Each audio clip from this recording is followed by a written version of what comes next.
क्या हमेशा लड़कों की ही गलती होती है? खड़-खड़ कर रही राजधानी एक्सप्रेस जब पास से गुजरी तब उसका ध्यान टूटा। करीब आधा घंटे होने को आया था उसकी गाड़ी को क्रॉसिंग पर खड़े हुए। हेडफोन लगाकर लगभग 22 बरस का वो लड़का राजेश गाना सुनने में इतना मस्त था कि उससे समय का पता ही नहीं चला। उसने झुककर पास वाली खिड़की से देखा।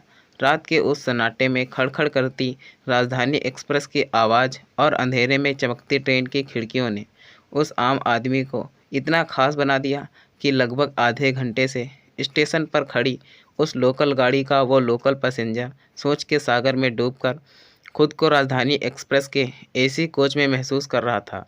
खैर, जितनी तेज़ी से राजधानी एक्सप्रेस गुजरी उसी तेज़ी से वो राजेश भी वापस अपनी दुनिया में वापस आ गया।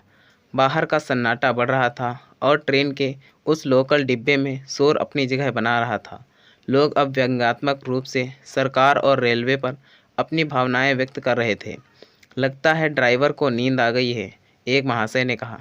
नहीं नहीं, ये तो इंडिया है, दूसरे ने उनका समर्थन किया। अरे इंडिया तो पहले भी था, सरकार ही निकम्मी है, एक महिला ने बहस में हिस्सा लिया। बहस अब बढ़ गई थी। लोग अपने शिक्षित होने का प्रमाण देकर उस महिला पर अपना प्रभाव डालने के फिराक में थे। महाशय, जो खुद को अभी राजधानी एक्सप्रेस के एसी कोच में महसूस कर रहे थे, हेडफोन निकालकर अब इस बहस का आनंद ले रहे थे और उनके चेहरे की वो शालीनता भरी मुस्कान उनके युवा होने का प्रमाण दे रही थी। तभी एक झटका सा लगा और ट्रेन चल पड़ी। गर्मी से परेशान होकर जो लोग बाहर बैठे थे सभी ट्रेन में चढ़ गए। ट्रेन के कोच में भीड़ बढ़ चुकी थी और बहस अब अपने अंतिम सफ़र पर थी। एक अलग ही नज़ारा उस लोकल कोच में देखने को मिल रहा था। कुछ यात्री खड़े थे, कुछ सीटों पर और कुछ ऊपर बर्थ पर बैठे थे और कुछ पैसेंजर आश्चर्यजनक रूप से किसी के खड़े रहने की जगह ना होने के बावजूद अभी भी सो रहे थे।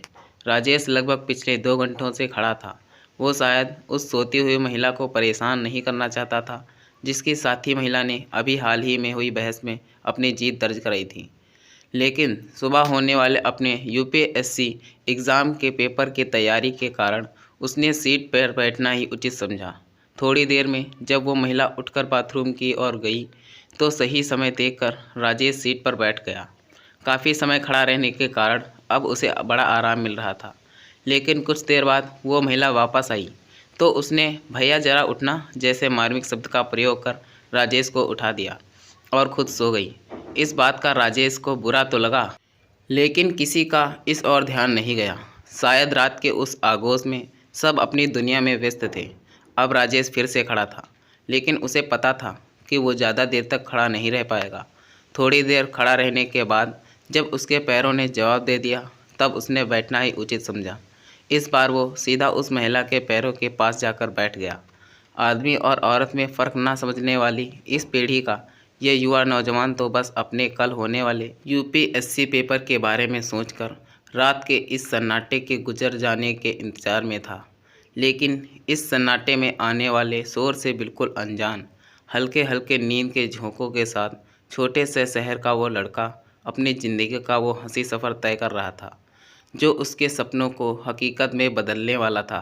तभी एक झुंझलाती हुई कर्कश आवाज़ उसके कानों में पड़ी।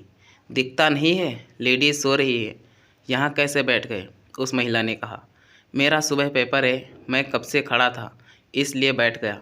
आप सो जाइए आराम से, लड़के ने सहिष्णुतापूर्व जवाब दिया। कैसे बैठ जाएं? बार बार मेरे पैरों पर हाथ क्यों मार रहे हो? महिला ने झूठ के साथ सीट पर कब्जा कायम करने की कोशिश की। लेकिन मैंने ऐसा कब किया? लड़के ने अपने बचाव में कहा। बहस अब बढ़ चुकी थी। सब उस नौजवान को गलत समझ रहे थे जो अभी भी वहाँ खड़ा था। तभी उस साथी महिला ने उस लड़के को तमाचा रसीद दिया जिसने कुछ ही देर पहले हुई बहस में अपनी जीत दर्ज कराई थी। सभी का ध्यान अचानक इस ओर गया। लोग अब उन महिलाओं के साथ थे।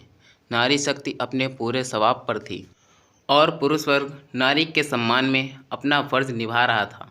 भीड़ ने उस लड़के को बुरा भला बोलकर बाथरूम के पास खदेड़ दिया। अपने साथ हुए इस अपमान ने उस लड़के को खुद की नज़रों में ही गिरा दिया। बचपन से लेकर आज तक उस लड़के ने नारी को हमेशा माँ, बहन और प्रेमिका रूप में देखा था और बस प्रेम ही पाया था। नारी शक्ति का ये रूप उसने पहली बार देखा था। अपनी पूरी जिंदगी उसने जब कभी भी किसी महिला को बस या ट्रेन में खड़ा देखा तो उसने हमेशा अपनी सीट उनको दी, हमेशा महिलाओं का सम्मान किया। बात ये नहीं थी कि उसे भी बदले में सम्मान चाहिए था, पर इस तरह अपमान की भी उसे उम्मीद नहीं थी। अपने कोच के दरवाजे पर खड़ा वो खुद को इस दुनिया में सबसे अकेला महसूस कर रहा था। देश के लिए कुछ कर गुजरने की चाह रखने वाला वो युवा आज देश के इस महिला पुरुष के फ़र्क को समझ नहीं पा रहा था। उसके सारे सपने जो बस हकीकत में बदलने ही वाले थे, एक पल में ही धराशायी हो गए। उसके हाथों की पकड़ अब ढीली होती जा रही थी। हवा के झोंकों के साथ उड़कर हाथ पर गिरने वाली आंसुओं की बूंद भी उसके जिंदा होने का प्रमाण नहीं दे पा रही थी। सुबह की उस करड़ के साथ ट्रेन ने तो सफ़र पूरा किया, पर उस नौजवान ने नहीं। दोस्तों, वह नौजवान अपनी बेइज्जती सहन ना कर सका। वह मर चुका था। हमेशा लड़कों के साथ ऐसा ही होता है। दोस्तों, अगर यह कहानी आपको पसंद आई है तो कृपया इसे लाइक करें और कहानी पर अपनी राय देने के लिए इसमें कमेंट करें और ऐसी ही कहानियाँ सुनने के लिए हमारे चैनल को सब्सक्राइब करें। दोस्तों, लड़कों के साथ ऐसा ही हमेशा क्यों होता है? लड़कियों की गलती कोई क्यों नहीं देता है? हर बार लड़के ही सज़ा के पात्र बनते हैं, क्यों? प्लीज़ कमेंट करके बताएं। धन्यवाद दोस्तों।